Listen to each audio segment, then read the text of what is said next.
enjoy conspiracy theories and always have. It doesn't mean I believe in them, and I definitely give some more weight than others. They are fascinating to me and like a form of folklore.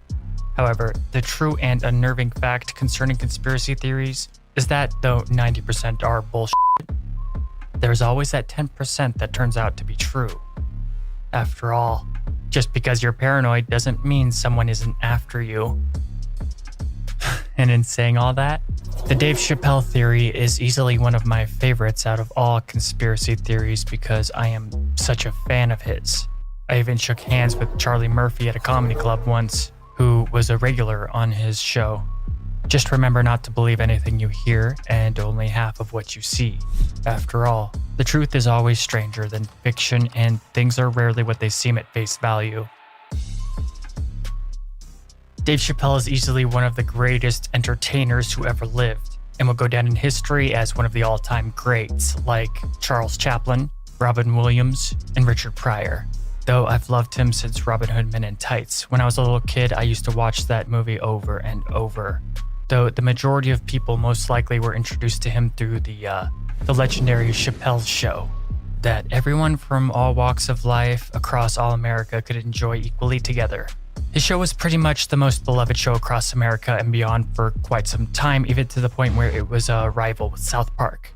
But then after an incredibly successful second season of the show, out of nowhere, the show fell apart, never to film another episode, much less a season 3.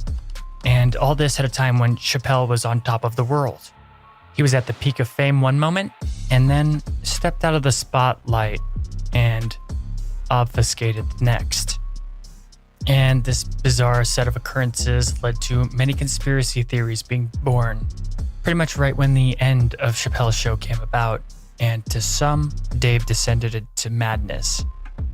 However, I will not for 1 second support that he went crazy. More so, he had his life destroyed by the machine. That's just my opinion. But let's entertain some of these cryptic theories that supposedly caused the show's implosion.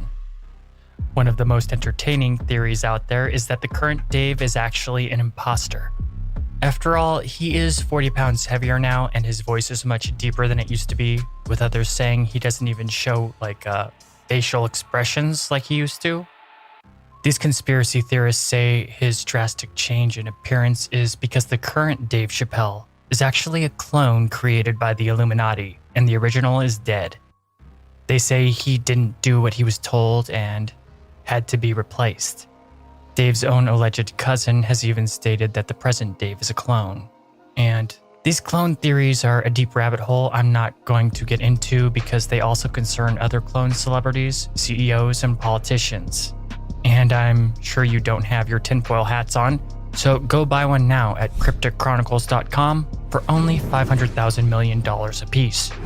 When I know that you all have one, I'll get into the clone conspiracies so that I know that you'll be safe from our evil reptilian overlords who spy on our thoughts that live inside the moon. Cryptic Chronicles only sells the highest tier premium tinfoil hats. Get yours today. Back to the topic at hand concerning the leading theories about Chappelle. I'm getting my source from an interesting website that popped up randomly, going into depth on a cabal of elites that set their sights on Dave. The creator claimed to be a former executive that was disgusted at the whole event, and he was there during the harassment of Dave Chappelle. The website has since been censored and is no longer up. I don't know the exact details behind its being taken down, but it was called chappelletheories.com. The theory stated that a cabal of prominent leaders in the black community of various industries and backgrounds all organized a campaign of terror against Dave. He received death threats, ominous phone calls, and all-around horrific harassment. And all the while, it was done on the down low to make him appear crazy to others if he reached out for help.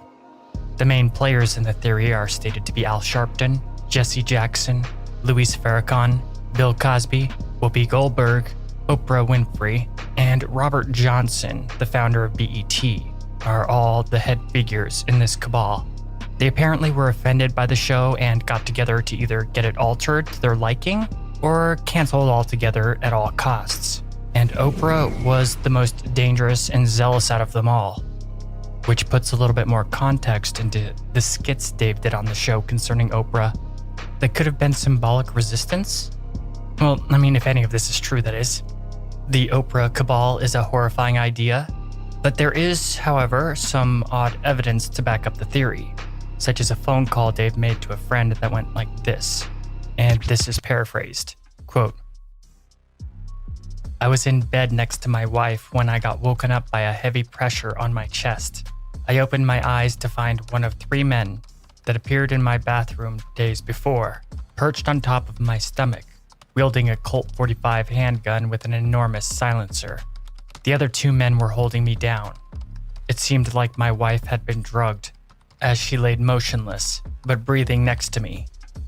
Oprah Winfrey leaned forward and whispered in my ear, 'You better watch your step. We're representing interests more powerful than you can imagine. You do remember that Farrakhan killed Malcolm, and that Cosby, Johnson, and I have more money than God. We can keep this harassment up forever. Is this what you want your life to be like, Dave?' The last thing I remember, someone knocked me out. I woke up with my wife the next morning, and I thought it might have been a dream. But I still have a bruise on my head, and I really think this all happened, despite the fact that my wife shows no signs of anything having ever happened."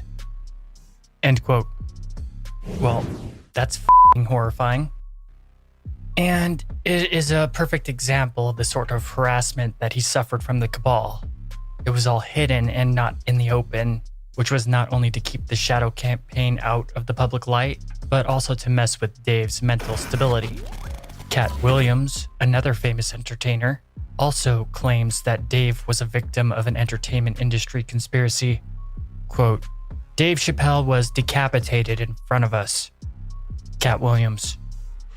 In this interview, Cat also states that there are tons of stories similar to what happened to Dave, but no one talks out of fear. He then said he wouldn't talk anymore about it. The difference here is that Cat says it was all executives at Comedy Central that destroyed Dave and not a cabal of the elite. And let's face it, after 2017, it's no secret the depravity that is Hollywood. At least to anyone with half a brain and eyes to see along with ears to hear.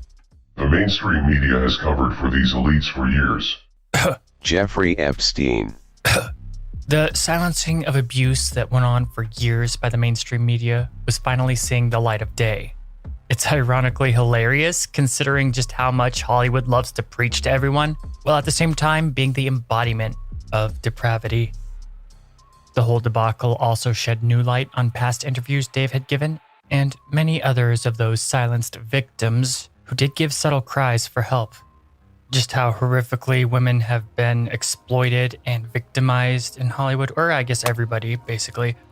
But this horrific victimization that has come to light from Hollywood resonates till this day.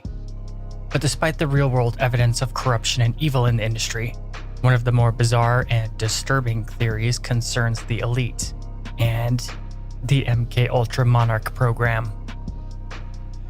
MKUltra was a series of unethical experiments the government conducted while it was researching mind control on oblivious citizens and forced guinea pigs. MKUltra really happened and has irrefutable evidence to prove it, especially after once top secret documents surrounding it were released to the public after the Freedom of Information Act. But you can 100% come to the conclusion only the tip of the iceberg of information surrounding MKUltra has actually been released to the public. It's just how they work. Which makes it funny why there are some people out there who wonder why some people have trust issues with the government.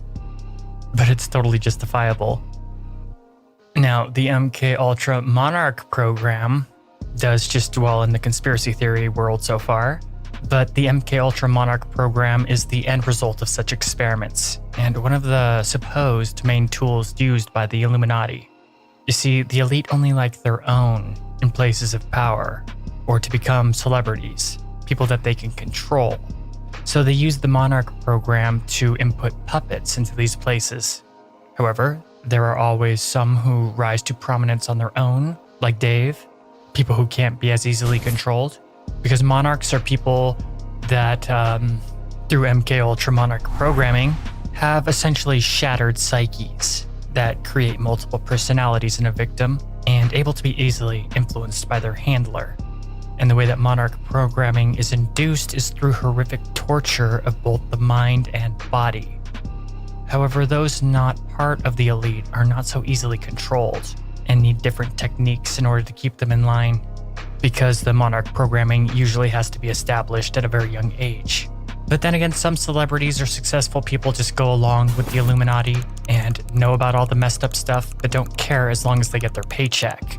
Supposedly Jay-Z is one of these types of celebrities, among many more, but Dave refused to go along with all the bullshit, and that's why he had to be destroyed or shattered into compliance, or cloned, I guess, if you want to go down that tunnel.